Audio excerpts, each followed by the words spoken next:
Bapak Ibu yang mulia, sebelum Bapak Ibu berkeliling kampus dan ke Cikarawang, barangkali sekedar kita review dulu nih mengenai program yang kami laksanakan bersama dengan Yayasan Dharma Mandiri dan pihak-pihak lain, khususnya dalam kaitan Posdaya, Pos Pemberdayaan Keluarga, implementasi konsep pemberdayaan masyarakat. Ya. Definisi Posdaya, ya, Posdaya adalah forum silaturahmi, komunikasi, advokasi dan wadah kegiatan penguatan fungsi-fungsi keluarga secara terpadu dengan moto dari, oleh, dan untuk masyarakat.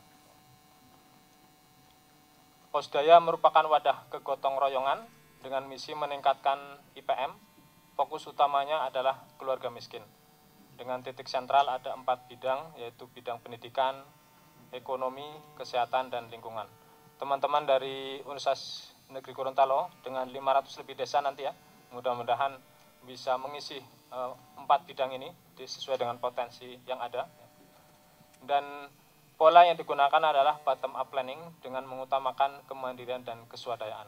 Pengalaman kami sejauh ini memang ini sangat bagus sekali, mereka sangat partisipatif, jadi mereka sangat termotivasi dengan pola-pola semacam ini.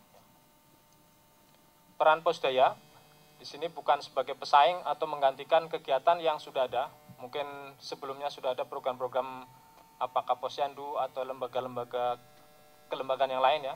Tetapi dalam ini Posdaya akan menjalin komunikasi dan membangun wadah kebersamaan di dalam masyarakatnya. Antara lain membentuk program kerja ya, jika di lokasi tersebut belum ada, atau meningkatkan kualitas jika program kerja sudah ada sebelumnya, menghidupkan kembali jika program kerja sudah pernah ada, atau menggabungkan semua program pemberdayaan di masyarakat ya, dan membangun peluang kerjasama dengan pihak luar untuk pemberdayaan masyarakat. Nah, peluang-peluang ataupun hal-hal yang bisa kita wadahi sebenarnya sangat bervariasi nih, bisa Posyandu, ya, PKB, PAUD ya untuk pendidikan, kelompok usaha dari sisi ekonomi atau koperasi, ya, PKL, PKR, ya, arisan, lalu jamaah masjid misalnya, atau kelompok kerajinan usaha tertentu. Ya. Dengan mensinergikan potensi-potensi yang ada di komunitas yang ada. Ya. Tujuannya adalah dihidupkannya dukungan sosial. Kita tahu sekarang ini perhatian seorang dengan orang lain atau pihak lain itu sudah mulai pudar ya. Ini mudah-mudahan dengan forum Posdaya bisa diaktifkan kembali ya. Hidup bergotong royong, menolong orang lain ya. Secara bersama memecahkan kehidupan yang memang kompleks ya. Kemudian terpeliharanya infrastruktur sosial kemasyarakatan yang terkecil dan solid, yaitu keluarga, sehingga tercipta suatu kehidupan yang rukun. Kemudian terbentuknya lembaga sosial dengan keanggotaan dan partisipasi keluarga di desa. Nah, terkait dengan peran IPB ya, dalam kaitan Tridharma Perguruan Tinggi, ini sisi pendidikannya, penelitian dan pengabdian. Sementara memang dengan PHP yang ditolak ya MK, mungkin nanti perlu dirumuskan kembali. Saya kira secara semangatnya tidak akan pudar dan memang perlu dilaksanakan, hanya nanti masalah legalitas ya, dukungan hukumnya. Ya. Jadi kalau kita lihat dalam Undang-Undang Sisdiknas, pendidikan berbasis masyarakat adalah penyelenggaraan pendidikan berdasarkan kekhasan agama, sosial, budaya, aspirasi dan potensi masyarakat sebagai perwujudan pendidikan dari, oleh, dan untuk masyarakat. Saya kira sangat relevan dengan semangat Posdaya.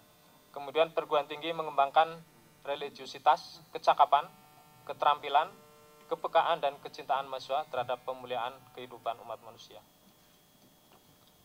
Selanjutnya peran nyata IPB dan juga saya kira perguruan tinggi yang lain termasuk Universitas Negeri Gorontalo nanti dengan area juga di Batam saya kira ada, nanti bisa dirintis. Dalam upaya solusi pengangguran, ya, kemiskinan, rendahnya akses pendidikan, kesehatan, dan lingkungan. Terkait dengan ini sangat penting peningkatan atau upaya pengembangan soft skill dalam diri mahasiswa supaya mereka bisa hidup lebih sukses dan sejahtera. Nah, di sini dalam hal kaitan pengabdian mahasiswa sebagai ujung tombak proses transfer pengetahuan dan teknologi, pengalaman kami sudah 2 tahun ini, nanti ini yang mengomandoi Pak Prastowo ya, dengan program COVID ya. Jadi berbagai bentuk baik melalui posdaya ataupun mahasiswa hadir atau datang ke perkebunan ya, juga program-program lain melalui program COVID ini. Khususnya dalam kaitan continuous program ini melalui posdaya memang sangat dimungkinkan, yaitu dengan pentahapan ada posdaya pemula ya, posdaya mandiri parsial, posdaya mandiri dan posdaya mandiri inti.